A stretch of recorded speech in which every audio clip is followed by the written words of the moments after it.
So ito na, mga kababayan, yung ating katanungan. Nako, ito nga mga kababayan, yung katanungan natin ngayon ay patungkol po dito kay Bongo. Mga kababayan, kumakalat po kasi ngayon itong naturang tsismis na bakit daw si Bongo parang lumalaylo na daw dito sa mga Duterte at sa mga DDS. At kada na lang may event, Almond Lee, hello po, wala si Bongo. Carla De Leon, hello po. No, bakit gano'n? Reflex TV, hello po, and kay Mary Chikawa, hello po. Bakit daw gano'n mga kababayan? Nagtataka po sila na anong nangyari kay Bongo? Bakit halos lahat ang galawan ngayon ay si Vic Rodriguez na? Si Vic Rodriguez na ba ang pumalit kay Bongo? Hala, mga kababayan, naku, Mr. Aljoy, hello po diyan, and kay, Mati Riscar, ayan, and kay Lucia Abado, and kay Richie Sales, hello po. Ngayon, mga kababayan, ah, tumutugma yung sinasabi sa Baraha Idol Ken. Ano ba yon, Ma'am, Lynn Macaraig, ano ba yung nasa Baraha? Ano ba yung tumutugma yung sinasabi sa Baraha? Yan ba yung pwede naman basta maipasok na yan at na-interview ka na? Ano daw? Ano 'to? Ano ni Ma'am Cynthia Gavinay. Gandang gabi, Ma'am Lorena Capistrano. Naku, ngayon mga kababayan. Mm. Ayan, watching from Switzerland and kay May Dinocchio. Dinocao? Ano ba yun? Ano na yun? Dinocao. Mega love shoutout po. So, ngayon, ah, TLG 'di ba lumipat si Bongo kay PBBM? Oh, talaga? Hala. Mga kababayan, eto nga, sa tarot daw. Tarot card yung baraha, yung hula-hula. Naku. Pero ako mga kababayan, hindi ako naniniwala sa tarot card. Hindi ako naniniwala sa hula-hula. Naniniwala ako sa pangyayari. Maniniwala ako kapag ako ang nakakita, 'no? Kasi mga kababayan, ito tsismis 'to, nagrarambulan na daw sila, nagrarambulan na daw sila. Walang tarot-tarot card dito, Una, bakit ko nasabing nagrambulan sila? Ang DDS kasi mga kababayan, kung naalala ninyo ang DDS noon nahati sa dalawa, ha? Ang DDS noon nahati sa dalawa. Una, kasi ganito po ang nangyari mga kababayan. Meron kasing interview itong si Corina kay Ronald Llamas, 'no? Yung interview ni Corina kay Ronald Llamas, mga kababayan, ay nagtanong kasi sila, sino ang puwedeng maging Vice President ni Sara? Ngayon mga kababayan, ganito kasi yan, ganito yan. Kung naalala ninyo, mas malakas po talaga si Bongo kaysa kay Marcoleta. So ang napansin ko mga kababayan, kung tutuusin number one si Bongo, take note. Si Bongo nakadalawang beses nag-number one. No? Number one si Robin, tapos ay hindi, si Bongo pala. Unang number one pa lang. So kung tutuusin mga kababayan, mataas po talaga ang boto ni Bongo. Kung si Bongo at si Sara talaga, ito wala wala pa namang eleksyon. Usaping DDS ito mga kababayan, lalong-lalo sa mga loyalista. Ito usaping DDS tayo kasi take note, ang mga DDS lagi nilang pinag-uusapan yung loyalista. Ngayon, ang gagawin natin podcast tayo. Podcast ito hindi ito naka-base sa mga news. Podcast ito. Usaping mga DDS. Kung ako ngayon DDS at siyempre, ah, kung si Sara ang aking manok, siyempre maghahanap ako ng vice president. Mm. Kung ako papipiliin, sino ba ang gusto ko maging vice president? Si Bongo o si Marcoleta? Ngayon mga kababayan, ito usaping DDS ito. Siyempre pag-usapan natin sila. Oo, wag natin pag-usapan yung about kay PBBM kasi ang mga DDS ang pinag-uusapan lang puro BBM eh. Ngayon ang pag-usapan natin puro DDS. Kung kayo mga kababayan mamimili, ito maganda-maganda 'to kasi siyempre kung tayo ang DDS, pero hindi tayo bobo sila lang. Kung tayo ang DDS, siyempre may manok na tayo. May manok na tayo, si Sara Duterte. Ngayon siyempre maghahanap tayo, mga kababayan, ng vice presidente ni Sara para sa 2028 kasi siyempre kapag DDS 'di ba yan yung nasa isip nila, si Sara Duterte panalo na daw, si Sara Duterte, okey na daw for president para maiahon sa kahirapan ng Pilipinas, para mawala ang kurap. 'Di ba? So pag-uusapan natin halimbawa tayo DDS, pero hindi tayo bobo ha, example lang. Halimbawa tayo DDS, ang pambato natin si Sara, ang usapin natin dito podcast 'to, ang pambato natin si Sara. Siyempre naghahanap ako ng ipapares natin kay Sara, ah, ihahanap natin si Sara ng kapares. Sino ang pipiliin ninyo? Si Marcoleta o si Bongo? Eto, ano 'to ha, survey ito, survey sa mga DDS. Kung tayo ang DDS, kung tayo ang papipiliin, halimbawa lang ha, halimbawa, meron na tayong manok si Sara. Sino ang pipiliin ninyo sa dalawa gawin niyang vice presidente? Si Bongo o si Marcoleta? 'Di ba? Si Bongo o si Marcoleta?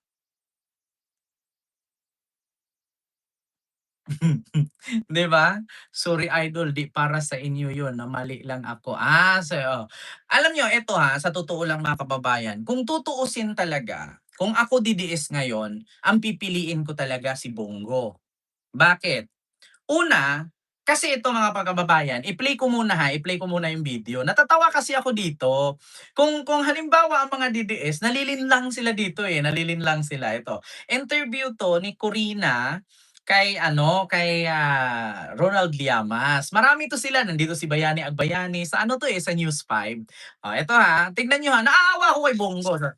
Hula ninyo na posibleng running mate ni Sarah as Vice President. She said that, sabi niya, na-recruit ko na. O, nakausap na daw niya. Sino kaya yun? Tunog si Senator Marcoleta. Marcoleta daw.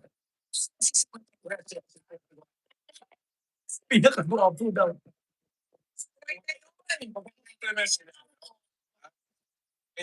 Hindi sila ganun ka-close.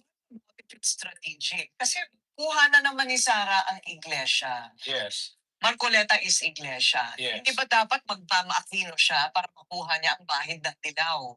Yes. Kung ako yung tatakbong presidente, ang kukunin sa akin. Para may value added.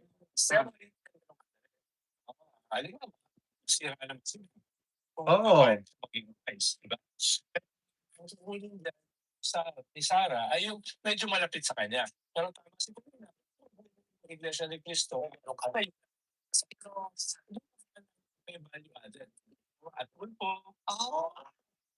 Kasi ayun. At syempre, ang idea mo lang kasi is someone na hindi sa'yo. How about si Senator Amy? Ano na anong sabi yung proposal ni Harry Roque 2 years ago pa. Pero hindi pa natin nasubukan yung dalawang babae. Yeah. Ikaw purpose base. Wala na, hindi nga mahatak ni Amy ang mga parties. Nagsalita si Panelo, et cetera nga. Wala silang tiwala kay Amy. Ayun ha, mga kababayan, narinig ninyo. So, pinapapili. Ngayon, para sa akin ha, kung tutuusin, kung ako DDS, ito mga DDS, makinig kayo. Alam ko naman mga bobo kayo Piliin niyo si Bongo. Piliin niyo si Bongo gawing vice ni Sara. Bakit? Kung loyal lang ang pag-uusapan, loyalty ha, sabagay kasi itong mga DDS mga bobo to alam ko naman na kung loyalty lang ang pag-uusapan, subok na si Bongo. Sa tatay ni Sara, ni Pulong, ni Baste, si Bongo nagserbisyo yan ng ilang taon. Napatunayan na kung loyalty lang ang pag-uusapan. Ngayon, kung ang gusto ng mga DDS ay si Marcoleta, tandaan ninyo mga kababayan, si Marcoleta hindi PDP laban yan. Si Marcoleta darating ang panahon na pwedeng traidorin si Sara dyan. Kasi yan lang ang laging nila, si Marcoleta daw, si Marcoleta kasi nandyan ang iglesia. Ang iglesia hindi po umabot ng 10 milyon ang boto dyan. Mga kababayan. Ang iglesia, sabihin natin meron silang 2 million, 3 million. Sige, pasok ka na doon. Pero kung loyalty ang pag-uusapan, hindi nyo dapat palitan si Bongo. kung loyalty lang. Alam niyo dito sa politika, hindi po basihan dito ang maraming mahuhugot na followers or botante. Ang basihan dito kung talagang hindi ka traidorin, 'no? Kasi sa politics mga kababayan, ang usapin diyan loyalty, hindi botante. Kasi darating ang panahon, ang botante katulad kay Sara, kung ito si Sara ngayon sa kanyang impeachment, 'no, ay hindi siya ma-impeach diyan at malinis siya, maskin ako iboboto ko siya. Ah, Tandaan niyo mga kababayan, ang kailangan ninyong katandem kay Sara yung loyal, yung hindi traidor katulad niya. Kasi mga kababayan, yung botante anytime magbago isip niyan. Mahaba pa ang 2028. Huwag niyong sabihin na si Marcoleta ganito, si Marcoleta ganyan. Hindi mo kasi alam yung utak ni Marcoleta. Tandaan ninyo si Marcoleta, hindi yan PDP, adapted lang siya. Kasi kinumbinsi siya ni Digong na tumakbo kasi nakita ni Digong noong unang impeachment ni Sara, si Marcoleta pumunta doon. Pinagtanggol si Sara sa Congress. Inabutan pa nga ni Sara ng burger eh. So kung doon lang din pala ang basihan ninyo na loyal si Marcoleta kay Sara, kaya gawin yung vice president, pangit.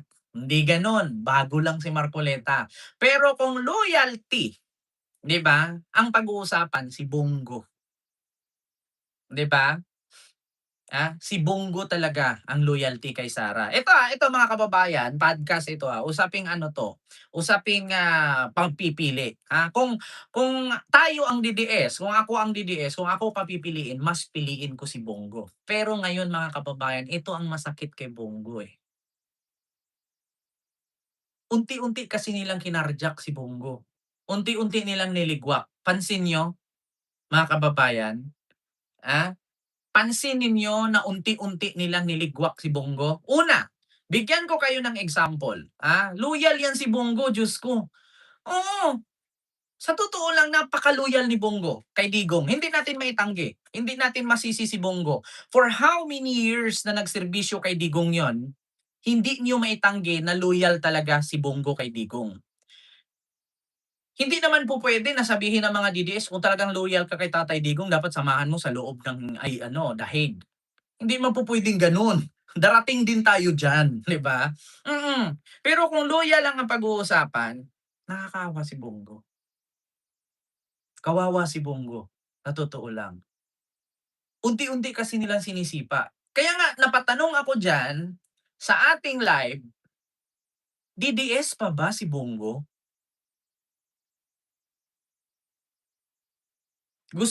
Sa totoo lang. Yan talaga, yan Sir William, yan ang gusto nila, yung maingay, yung umintriga, yung bumibira.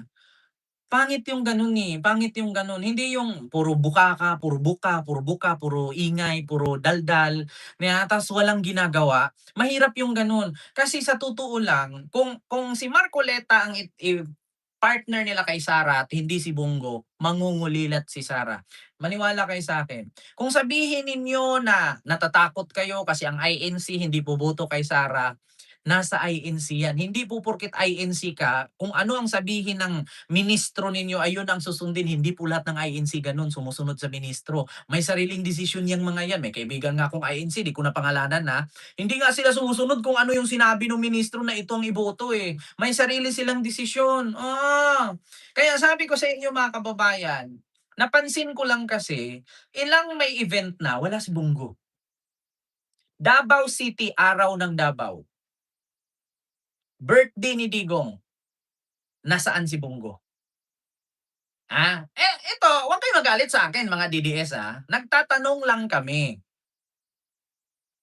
Kung kami DDS na botante, kung kami DDS na supporter, paano kami boboto? Ito mga loyalistang nanood sa akin. Kung tayo DDS, paano kami magtitiwala kay Sara Duterte kung si Bongo na binoto naming number 1 senador, hindi niyo na pinahalagahan?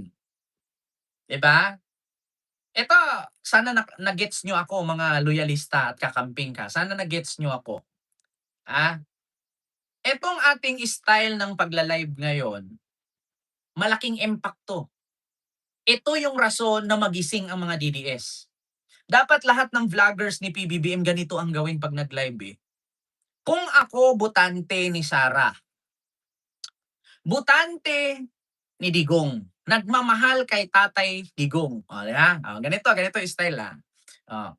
Ngayon, paano ako magtiwala kay Sara kung ang katiwala ni Tatay Digong binaliwala niya? Sige nga, birthday ni Digong, bakit wala si Bongo? Araw ng Davao, bakit wala si Bongo? Sa PDP Laban, bakit ni-reject na si Bongo? At si Vic Rodriguez na ang pinalit? Bakit si Baste na ang chairman ng PDP Laban? Oh, bakit si Bongo nawala? Oh, yan ang tanong ngayon. Kung ako DDS na botante, paano ako magtitiwala na may DDS pa kung ang mismong pinagkatiwalaan ni Tatay Digong, yan ang sinabi ni Tatay Digong doon, huwag niyong pabayaan si Bongo. Tinuturing kong anak ko yan. Anong ginawa ninyo kay Bongo ngayon? 'Di ba? Kung ako botante, DDS botante, paano ako magtitiwala sa DDS kung ang kapwa nila DDS ay unti-unti na nilang sinipa? Kasi ni minsan walang ginawa si Bongo na ikakasira ni Digong. Anong ginawa ni Bongo ikakasira ni Digong, aber? Sumagot kayo, mga DDS, mga loyalista, paki-comment. May nabalitaan ba kayo na siniraan ni Bongo si Digong? Ha? Napansin ko kasi, birthday celebration ni Digong wala si Bongo. Hindi ba kaya ayaw na nila Sara, nila Baste, nila Pulong kay Bongo? Alam ko hindi sila magka-close, eh. Ah, Ngayon ang ito yung patunay na ang mga DDS unti-unti nang naglalagasan. Yung isa sa pinakamalakas nilang senador, 'di ba? Carjack na. Ngayon kung ikaw botante, paano pa ka magtitiwala diyan? Kasi kung tutuusin, Pioneer, si Bato wala nang kwenta yan si Bato, eh. Ano pang mapapala mo kay Bato, nagtago na. Si Bongo na nga lang, yung pinakamatigas na haligi ni Digong, habang wala si Digong, ikakarjak pa. 'Di ba? Yan ang mahirap, eh. Ayaw nga ni Bongo ng away. Pero dapat pahalagahan niyo si Bongo. Bakit?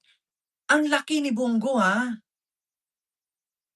Ang laki ng suporta at botante ni Bongo. Tandaan niyo 26 million ang bumoto kay Bongo. Ah, Kung tutuusin, kung i-compare ko Bongo, Marcoleta, mas piliin ko si Bongo kung ako DDS, 'di ba? Pero napansin ko ngayon, bakit si Bongo nawala na? Ni minsan mga kababayan, lalong-lalo na sa mga DDS na nanonood sa atin ngayon, hindi siniraan ni Bongo si Digong. Biruin ninyo, Ma'am Kanji Official, mega love shoutout. Biruin ninyo, si Bongo, hindi ko alam kung may galit yata ang mga anak ni Digong kay Bongo. Hindi ko alam, eh. Hindi ko alam kung may galit yata yung mga anak ni Digong kay Bongo.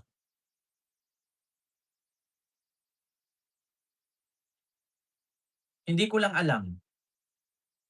Kasi noong 2022 election, 'di ba ang tandem si BBM at si Sara. Tapos si Digong nag-file ng candidacy for Vice President at ang president niya si Bongo. Naalala ninyo? Vice President si Digong, si Bongo President. Naalala niyo yon? Tapos biglang winidraw ni Digong. So kung tutuusin talaga, kung mahal nila Sara, Pulong, Baste si Digong, hindi nila payagang magkaganon ang tatay nila. So sa madaling salita mga kababayan, isa yan sa rason na kung bakit si Sara Duterte nagdeklara ng napakaagang tatakbong presidente kasi ramdam niya. Ramdam niya Ramdam niya mga kababayan na mahihila ni Bongo ang kalahati ng DDS. Ma-divide into two ang DDS mga kababayan. Ma-divide into two. Ah, Ramdam ni Sara na mahihila ni Bongo. Kasi darating ang panahon mga kababayan, ah, 'pag si Bongo magdeklarang president, hindi talaga mananalo si Sara. Una, isa lang naman ang sasabihin ni Bongo diyan, "Kasama ko si Tatay Digong, alam ko lahat ng ginawa ni Tatay Digong." Anong sasabihin ni Sara? "Tatay ko si Duterte, tatay ko si Digong."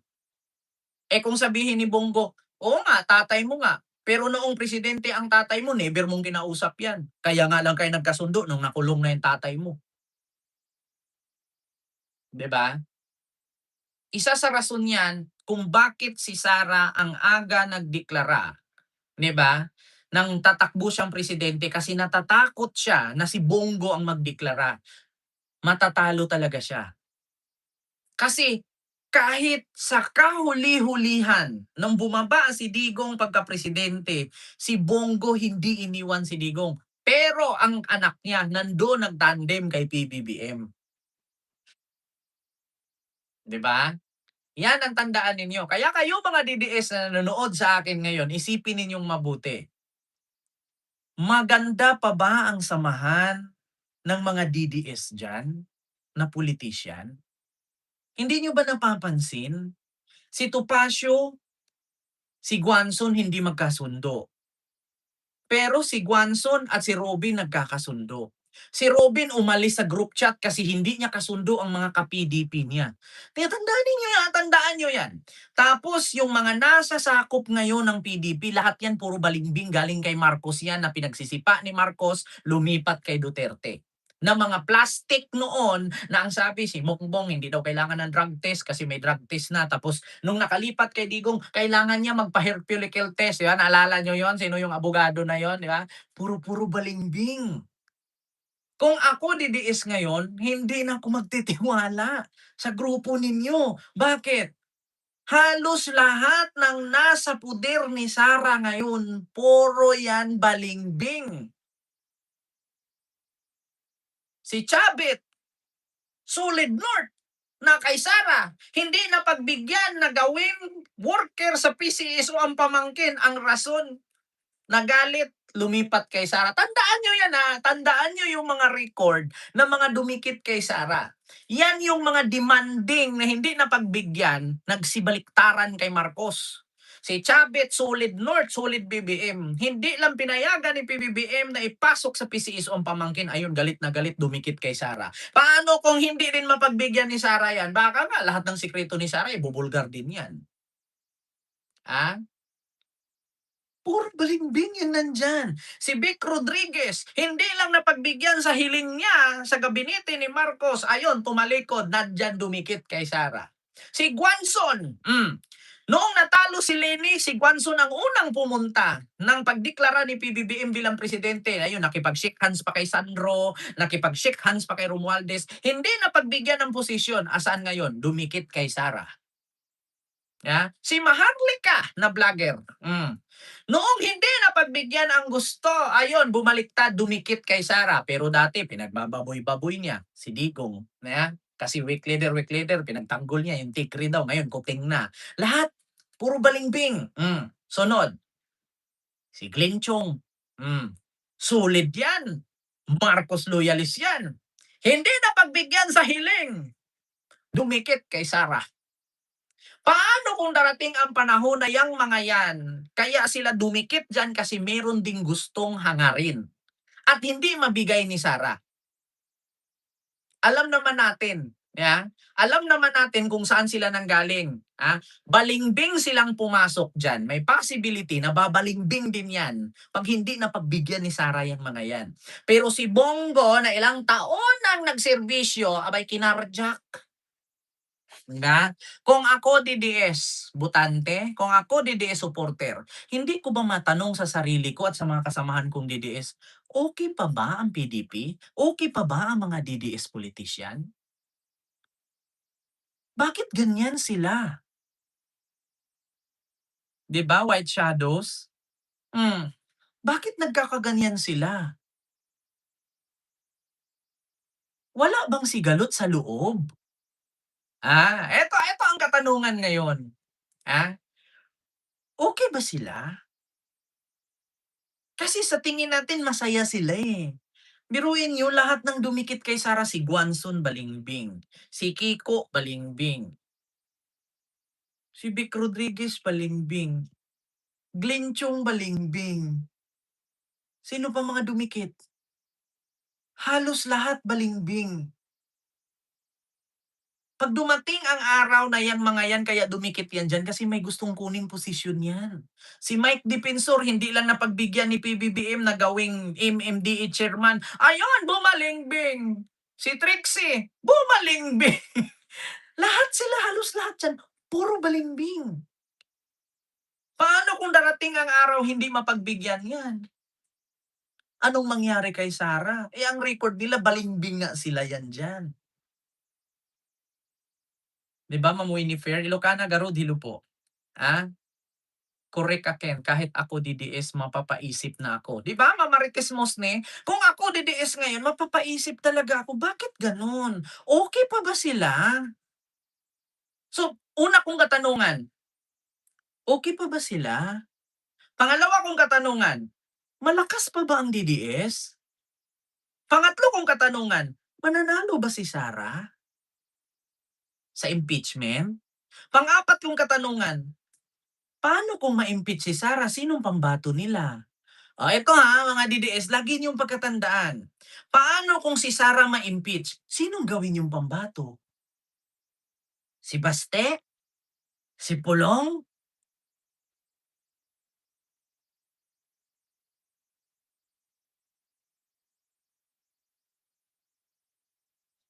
'Di ba? Ulitin ko sa inyo, si Sara na nga mismo ang sumalo kay Digong. Naalala niyo nakulong si Digong sa dahig. Meron silang binuo na tinatawag na Duterten. Ilan ang napasok sa Duterten? Dalawa lang. Si Bongo, si Bato. Duterten, si Bongo, si Bato. Dalawa lang. Paano niyo sabihing malakas? Ha? Sige nga, paano yung sabihing malakas pa ang mga DDS? Paano yung sabihing 32 million ang bumuto kay Sara? May 32 million pa ba? Kung ako DDS supporter ngayon o botante, isa lang ang tanong ko, malakas pa ba kami? Kasi yung mga totoo, 'di ba? Yung mga totoong supporter ni Digong, pinagka-carjack na nila. Ang pinalit nila puro mga balimbing. Nahahati na, mga kababayan, yan ang katotohanan. Kaya isa sa rason, na si Sara nagdeklara ng maaga na tatakbong presidente kasi ramdam niya, eh. Alam niyo yung mga retired general, simula nung sumuporta sila kay Sara tapos pinagkakasuhan sila ng inciting to sedition, ni minsan si Sara pinagtanggol ba sila? Hindi. Pero si Digong noon ipaglaban yan sila. Pero ngayon kay Sara, wala kang marinig sa kanila. Bakit? Noong kinasuhan ba si Pokis, nandun ba si Sara sumuporta? 'Di ba? Wala. Kaya isa sa rason niyan na yung mga matatanda na mga retired generals, retired officials, hindi suporta kay Sara. Ayaw nila kay Sara. Mas gusto nila si Bongo. Tandaan niyo 'yan, 'di ba? Kung ako DDS, kahit may posisyon ako or ex-general ako, hindi ko talaga susuportahan si Sara. Bakit? Ah, bakit? Iba ugali sa tatay niya. Iba ugali ni Sarah sa tatay niya. Iba talaga ang karisma ni Digong sa karisma ni Sarah. Kaya yan ang katanungan ngayon. 'Di ba tignan niyo tatakbo siyang presidente, pero wala pa siyang vice presidente. Paano ka sasabihin mong handa ka na? Sige nga, paano mo sabihing handa ka na? Tatakbo kang presidente, pero wala kang vice presidente, pinag-iisipan mo pa lang. Dapat bago ka magdeklara, kumpleto ka na. Meron ka ng vice presidente, meron ka ng 12 ka senador, meron ka na dapat mga kongresista, meron ka na dapat mga mayors. Sinong susuporta sa'yo? Kung wala ka pa ngang vice presidente, naghahanap ka pa. Oh, nakaka-sure ka ba na sa mga kongresista iboboto ka? Sa impeachment mo nga halos lahat ayaw sa'yo. Sige nga, magtatanong ako kung ako DDS, iboboto ko ba si Sara?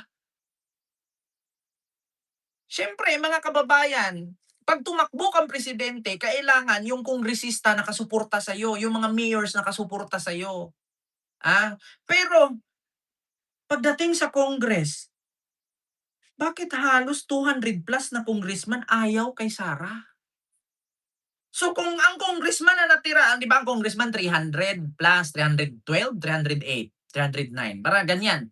Papalo mga 310 sabihin natin. Tapos 255 ayaw sa'yo. Paano ka ipapanalo niyan? Tapos sa mga senador, ayaw din sa'yo. Kulang na. Paano ka mananalo niyan? Eh kung ako ngayon supporter mo na general, paano kita susuportahan kung halos ayaw lahat sa'yo ng mga sitting officials? Tapos kung ano pa yung loyal, yun pa yung sinisipa. Sige, tanong ko mga kababayan, kung ako DDS, paano ko pala suportahan si Sara? Kung sa taong bayan supporter, kung sa taong bayan mananalo ka, yan ang tingin kasi ng mga DDS. O, sa taong bayan mananalo si Sara, ba't hindi nyo subukan sa mga kongresista, sa mga mayors, sa mga local government, may susuporta ba kay Sara? Tanong ko lang, yung mga governors nga, yung mga mayors, lahat pinatawag ni PBBM pumunta sa Malacanang. Eh kung makasara yun, hindi yun sisipot. Pero bakit halos lahat ng mayors present? Ah, sa buong Manila, sa buong Pilipinas, mayors, walang issue sa politics, tahimik sila. Kailangan kasi mga kababayan, ito hindi ako politiko, pero kung ako politician, una kong takbuhin diyan yung local government kung susuporta ba sa akin o hindi, bago ako magdeklarang presidente. Mahirap tatakbong presidente kung ang mga local government official ayaw sa'yo, hindi ka talaga mananalo. Ah, Una, bitbit ni Sara ang Duterte, dalawa lang napasok, reject ang 8. Ah, Sinuportahan ang Antipolo congressman, hindi nanalo. Paano si Topacio na nga ang pumunta doon, eh. Kung talagang malakas ang mga Duterte or DDS, eh, sana lahat ng i-endorso nila pasok. Bakit halos lahat ng inendorso nila bagsak? Isipin ninyong mabuti, lahat ng mayors pumunta sa Malacanang, pinatawag ni PBBM, sumunod. Ah, Governors at mayors 'yon, walang congressman. Governors and mayors, nandun lahat. Ultimo si Pambare 4, na kilalang DDS Governor ng Cebu, andun kay PBBM. Oh, sige nga, ang Cebu kulilat si Sara, ang laki ng binagsak niya. Paano ba naman? May lindol sa Cebu. Imbis na ang harapin mo yung mga natambakan na humihinga, ang pinuntahan mo yung nakaburol na. 'Di ba? Lumindol sa Cebu, napakalakas. Maraming mga natambakan na humihinga pa, pero mas inuna ni Sarang puntahan yung mga nakahilatay sa burol. Paano yung mga buhay? Dapat ang puntahan mo dun yung natitirang huminga. Ba't ang pinuntahan mo yung mga nakakabaong na? Anong mapapala mo dun? Makikiramay. Paano yung pansamantalang titirhan nila? Wala. Si BBM pa ang gumawa. Pero DDS ang Cebu. Hindi ko naman nila lahat. Humingi ng tulong ang mga government sa Cebu, kay PBBM. Hindi kay Sarah. Eh, di ba mga DDS sila, dapat dun sila kay Sarah humingi. Bakit ayaw nila kay Sarah? Kasi wala ngang kwenta. Mas nagkakaroon ng value 'pag sa presidente ka kasi nga mabigyan ka agad, presidente yun, eh. Eh, kung DDS ka, bakit hindi sila kay Sarah lumapit? 'Di ba? Isipin ninyong mabuti, isa sa rason yan kung bakit lumagapak at bumagsak si Sara sa Cebu ng almost 9% ang binagsak niya. Una, ang nasa Cebu almost lahat ng politician diyan DDS. Pero nung magkaroon ng baha, nagkaroon ng lindol, bakit hindi sila kay Sara lumapit? Kasi walang kwenta si Sara. Kung lalapitan nila si Sara, nga, mas doon sila lumapit kay PBBM. Kita niyo 'yan? Kita niyo 'yan? Ah? Kita niyo 'yan, mga kababayan? Bakit mas pinili ng mga local officials si PBBM instead of Sara? Kasi wala namang, anong hihingiin, kung ako si Pambari 4, nilindol kami, walang kuryente, walang tubig, walang matirhan. Anong hihingiin ko kay Sara? Anong maitulong ni Sara sa'kin,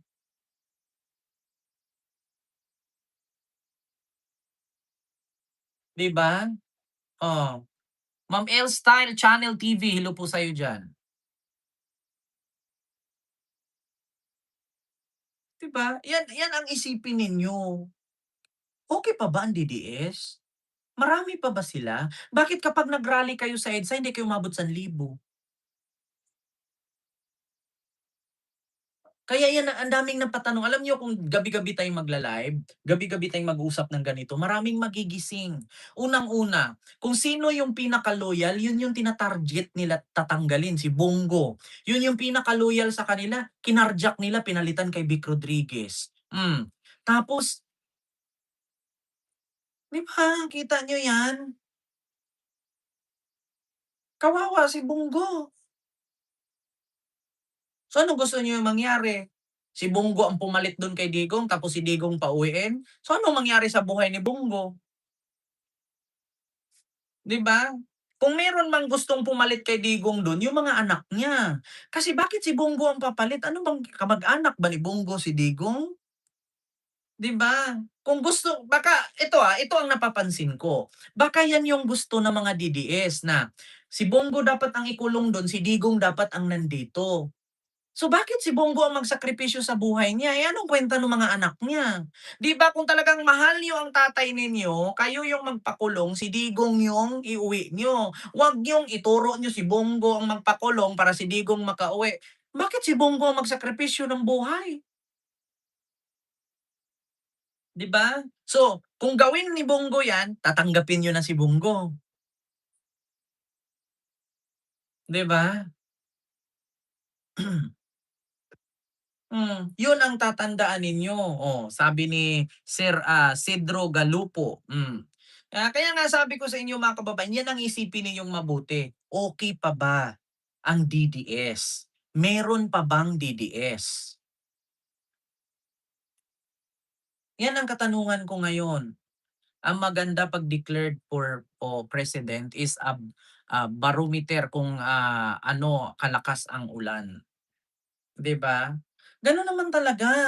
Mahirap alam niyo sa totoo lang mga DDS, malakas si Sara sa trolls. Malakas si Sara sa social media kasi nga nandiyan yung mga vloggers na handang gumawa ng fake news, handang manira at nandiyan yung mga binayaran nilang mga trolls. Alam niyo yung sinasabi kong binayarang trolls? Yan yung kapag nag-post si Isko Moreno tatadtarin ng angry comment, 'Pag nag-post si sino yung ano ng MMDA, si Gabriel Go, tatadtarin ng angry comment. Yan yung mga trolls. Kaya kung napansin ninyo sa internet, si Sarah laging na ano, laging na lumalabas, laging nare-research kasi nagbabayad ng mga trolls yang mga yan.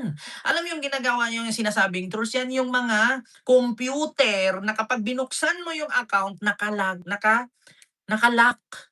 Tapos ang mga pangalan nila may mga Vietnamese, Taiwanese, may mga Japanese, Chinese, nandun yung mga pangalan tapos pag bubuksan mo yung profile, naka-lock. Ibig sabihin mga robot 'yan. Kaya kapagka nag-post ako, katulad ngayon kung halimbawa magawa ako ng trull, so ito magawa ako ng trull farm, budgetan ko 'yan every month ng tag 1,000,000. Babayaran ko yung mga IT. Ayan IT, mga 10 IT 'yan. Bawat IT may 1,000 katao, isang IT. Oh, 10 'yan, so 1,000,000. Oh, tag 100,000 per IT. O kailangan meron kang 1,000 katao ha. O pag sinabi ko tirahin mo si Isko Moreno, o tatadtarin nilang comment 'yan. Oh, oh, ito tatadtarin mo si Gabriel Go, tatadtarin nilang comment 'yan. Oh, ito tirahin niyo yung account ni BBM, gawin yung ano, babuyin niyo, bababuyin nila 'yan. Bayad eh. Pero pag dating sa realidad, bakit yung Duterte hindi na ipanalo ni Sara kung malakas talaga siya? Sa Duterte senators noong midterm election 2025, dalawa lang ang napasok, si Bongo, si Bato. Pangatlo si Marcoleta, adapted lang. Biruin niyo special election yung sa Antipolo. Kalaban ni Akop, si Liaga. Inindorso pa kasi DDS daw si Liaga. Eh bakit hindi binoto ng tao? Kung talagang malakas si Sara. So diyan nagpapatunay na wala na talaga. Wala na. Huwag niyo nang pagpilitan, mga DDS. Yung tatay digong ninyo, uuwi yung patay na. Hindi yung uuwing buhay. Hindi yun uuwing buhay. Uuwi man yun si Digong patay na. Hindi bibitawan ng ICC yan. Pagkatapos ninyong babuyin yung ICC isa-isa, pagkatapos ninyong sugurin ng trolls yung comment section ng website ng ICC, do you think mapapatawad kayo ng mga taga-ICC? Hindi. Bibitawan nila yan si Digong kung hindi nahihinga. Ngayon ang sasabihin, paano Ken kung ma-impeach si Sara, sinong pambato nila? Ang sagot ni Eloy Bogris, nandiyan naman si Hanilet. Ha? Si Hanilet pa talaga. Nandiyan naman si Baste, nandiyan naman si Pulong. Yun pa talagang mga walang kwenta. Diyos ko kung si Sara nga ngayon nanghihingapos. Si Sara nga ngayon naghihingalo kung paano manalo. Tapos ipapalit niyo si Baste, si Pulong. Putragis na yan. Tanggapin niyo na mga DDS, mahina na talaga kayo. Mahina na kayo. Totoo yan. Simple lang naman yan eh. Sige nga, magpatawag nga ng rally si Sara kung kaya niyang punuin ang ano, grandstand na 1,000,000 katao. Basta walang INC ha. Oh, sige nga, magpatawag nga ng rally si Sara doon sa grandstand sa Maynila, punuin nga niya kung kaya niyang punuin. Ngayon ihahamonin ko kayo mga DDS, kung talagang malakas pa si Sara, sige nga magbuo nga kayo ng isang event diyan, isang program, punuin niyo nga yung grandstand. 'Wag yung Davao, Davao siyempre kaya ng Davao punuin kasi Davao 'yan, eh. Sige nga punta kayo sa grandstand, punuin niyo nga, Grandstand Manila. Kasi hindi naman, do you think si Sara, kayang panalunin bilang presidente ng mga taga Davao? Hindi kaya ng mga taga Davao si Sara upong presidente. Kasi kung Davao lang, 2,000,000 lang botante ng buong Davao at take note, yung 2,000,000 na yan, kalahati lang sa kanya diyan. Ah, Hindi kayang ipanalo ng Davao si Sara para maging presidente. Kailangan din ni Sara ng Visayas at Luzon. Ang tanong, meron pa ba? 'Di ba, Ma'am Rosario Vicen? Yun ang tanong ngayon. Kung ako DDS, meron pa bang ibuga si Sara? Mahina na ang mga Duterte, mahina na. Dito si Pulong, si Baste, bulaklak lang 'yan, eh. Si Sara kasi yung bubuyog. Yung bulong ng bulong, lipad ng lipad. Eto ganito 'yan, ganito 'yan. Eto si Digong nakakulong, eto si Sara natitira. Itong dalawa bulaklak lang 'to, si Sara yung bubuyog, bulong ng bulong, lipad ng lipad. Yung dalawang bulaklak buntot lang ng buntot. Pupuntahan lang ng bubuyog kung gusto niya. 'Yan ang tatandaan ninyo. Hmm. 'Di ba ang bahay apat ang paa, oh, naputol yung isang paa, do you think hindi tatagilid yung bahay? Tatagilid 'yan, wala na si Digong, yung apat na haligi, natakilpo, baliktad na, wala na, tagilid na, nilagyan na lang ng kawayan dito, si Bongo na lang ang sumalo diyan, eh. 'Di ba ang bahay apat ang haligi, 'di ba? Apat na haligi ang bahay, oh, ito bahay 'to, 4 na haligi. Si Digong nakulong, oh, 3 na lang. Sino yung humalalay para hindi sila mabagsak? Yung mga suporter nilang tanga. Kaya nanatili silang nakatayo. Eh, paano kung ma-impeach si Sara? O di tumba na. Kaya bang saluin ng suporter si Basti at si Pulong? Hindi. 'Di ba? Hindi kaya. Walang maniniwala kay Basti at kay Pulong kung halimbawa si Sara ma-impeach ngayong panahong ito, tapos ang pambato nila si Basti, hindi mananalo. Maniwala kayo sa'kin mga kababayan, isa lang naman sasabihin ng tao, ano bang nagawa ni Basti sa Pilipinas? Paano siya gawing presidente? Ano bang nagawa ni kay Sara pa nga lang ngayon, ano bang proyekto ni Sara para iboto mo siya? Kasi ang kailangan nating botante ay yung may nagawa. Hindi natin kailangan yung pangalan niya, Duterte, iboto mo siya, hindi gano'n. Walang mangyayari sa ating bansa kung ganyan. Iboto ko si Sara, bakit? Kasi yung tatay niya si Digong pinatay ang adik. Yun na ba ang basihan? 'Di ba, Ma'am Melinda? Hmm, yun na ba ang basihan, Ma'am Rosario Vicen? Yun na ba ang basihan na iboto natin si Sara? Kasi ang tatay niya si Digong. Pero naalala niyo ba sabi ni Sarah dun sa Hong Kong? Hindi porket anak ako ni Digong ay iboto niyo na. Hindi porket magaling ako sumayaw ng budots ay iboto niyo na. Ang isipin ninyo yung nagawa niya. I-background check niyo siya, tapos tsaka niyo iboto. Hindi porket anak ako ni Duterte ay maging presidente na ako. 'Di ba sinabi ni Sarah sa Hong Kong 'yan? Nakalimutan niyo ba mga taga Hong Kong DDS? Ah, nakalimutan niyo ba? Like po tayo mga kababayan 'no, yung like natin hindi na tumubo, 'di ba? Nakalimutan niyo ba yun? Yung sabi ni Sarah, hindi porket anak ka ng presidente ay iboboto ka na. Ang isipin mo ano bang nagawa niya? Sinabi ni Sarah sa Hong Kong 'yan. Sabay nung sabi ni Digong, "Kung si Rizal eto si Rizal hawak libro, ako kaganon. $5 $5 lang bawat isa sa inyo, gawa niyo ko rebulto." 'Di ba? Maraming salamat Ma'am Priscilla and kay Marawi TV Vlog. Kaya 'yan ang lagi niyong pagkatandaan mga DDS, wala ng DDS.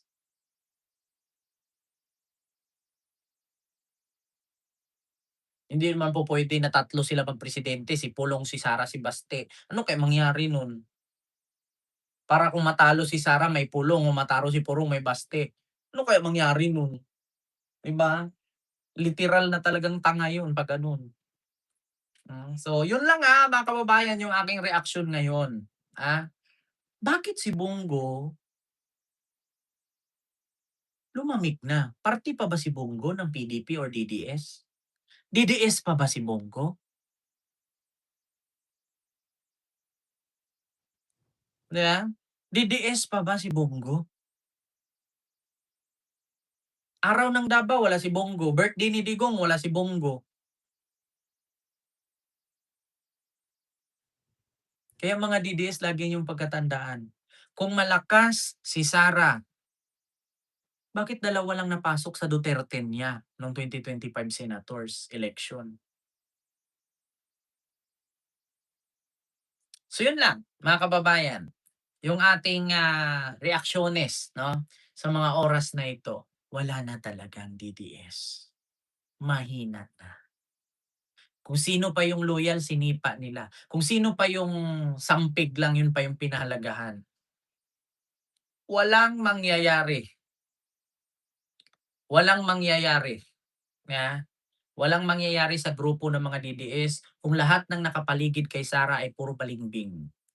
Tandaan niyo 'yan mga kababayan.